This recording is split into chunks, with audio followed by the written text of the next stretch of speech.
చిత్రగ్రీవుడు కథ చదువుకుని ఉంటారు పుస్తకాల్లో.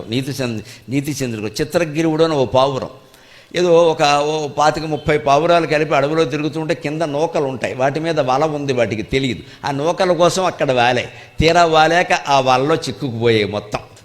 అప్పుడు ఏడుస్తూ ఉంటాయి. అక్కడికి ఆ చిత్రగ్రీవుడు చెబుతాడు, కింద నూకలు ఉన్నాయని వాలకండి, వల ఉందేమో గమనించండి అంటే, నువ్వు ముసలాడివి, నువ్వు ఎలాగే చెబుతూ ఉంటావు, పని లేక వృద్ధుల బుద్ధులు సంచలింపవే అని.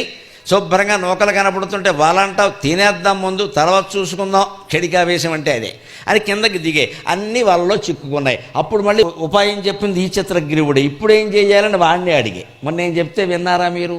పాపం ఆ చిత్రగ్రీవుడు ఎటువంటి వాడు అంటే, మన కారులో అప్పుడప్పుడు మోగుతూ ఉంటుంది చూడండి, ఈ లొకేషన్ పెట్టగానే ఆఫ్టర్ 200 మీటర్స్ టేక్ లెఫ్ట్, వీడు లెఫ్ట్ తీసుకోడు, రైట్ తీసుకుంటాడు. It's okay, now 600 metres take right.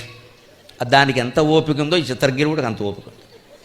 నేను ఆ మిషన్ వింటూ ఉంటాను, ఒక్క తిట్టు తిట్టదు, వేధోపం చేసామంటుందేమో అని చూస్తాను. ఇప్పుడు ఆఫ్టర్ 200 మీటర్స్ టేక్ లెఫ్ట్ అన్నప్పుడు లెఫ్ట్ తీసుకోడు వీడితో మాటల్లో పడి మర్చిపోయి ముందుకు వెళ్ళిపోతాడు. ఇప్పుడు it's okay, now you can after 600 metres take right. అంటే ఏమిటి అర్థం? ఏడిచింది ఏదో ఏడిచే వేధవ, ఇప్పుడైనా నేను చెప్పినట్టు ఏడు. దానికి ఎంత ఓపిక ఉందో ఈ చిత్రగిరివుడికి అంత ఓపిక ఉంది. వాడు మాట వినలేదని కోపం లేదండి, పోన్లే ఓ పని చేద్దాం, అందరం కలిసి ఎగురుదాం, ఐకమత్యమే మహాబలం, అదో కథ. ఆ బలంతో ఎగిరాడు. ఎగిరిన తర్వాత మళ్ళీ అతనికి ప్రాణమిత్రుడు హిరణ్యకుడు అని ఒక ఎలుకున్నాడు, అక్కడికి వెళ్ళాడు. వాళ్ళ కొరకాలగా ఆ ఎలుక కన్నం దగ్గరికి వెళ్ళాక ఆ హిరణ్యకుడు ప్రాణమిత్రుడు వచ్చాడు కదా, ఆనందంగా వచ్చి చిత్రగిరుడిని మెడ కౌగులం చేసుకుని, బాగున్నావా, మీ ఆవిడ బాగుందా, పిల్లలు బాగున్నారా, ఇంగ్లీష్ మీడియమా తెలుగు మీడియమా, ఏం చదువుతున్నారు, ఏదో పావురం మీడియంలో నీకు ఎందుకు అన్నాడు. అవన్నీ అయ్యాక ఇంతకీ ఏమిటంటే చూడవయా అంటే, అయితే నేను ఇంట్లో విందు ఏర్పాటు చేస్తాను, నువ్వు నేను ప్రాణమిత్రులు మనం అని ఆయన కాలికి ఉన్న బంధాలు కొరకడం మొదలుపెడితే చిత్రగ్రీవుడు చేసింది ఏమిటంటే, మిత్రమా నువ్వేమనుకోవద్దు, వాళ్ళందరి బంధాలు తెంచిన తర్వాత మాత్రమే నా బంధం తెంచమని అన్నాడమ్మా. అది చిత్రగ్రీవుడి కథ.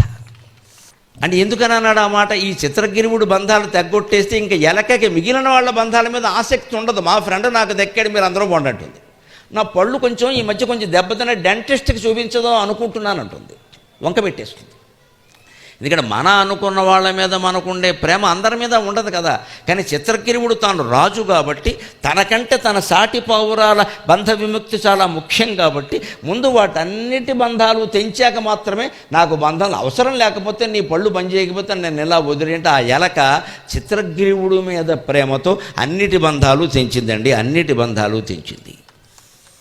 వాన మన కోసం కురవదు. సంస్కృతంలో చెబుతారు చక్కని శ్లోకం, చాతక స్వానుమానేన జలం ప్రార్థయతే అంబుదాత్ సస్వౌదార్యతయా సర్వాం ప్లావయత్యంబునామహీం.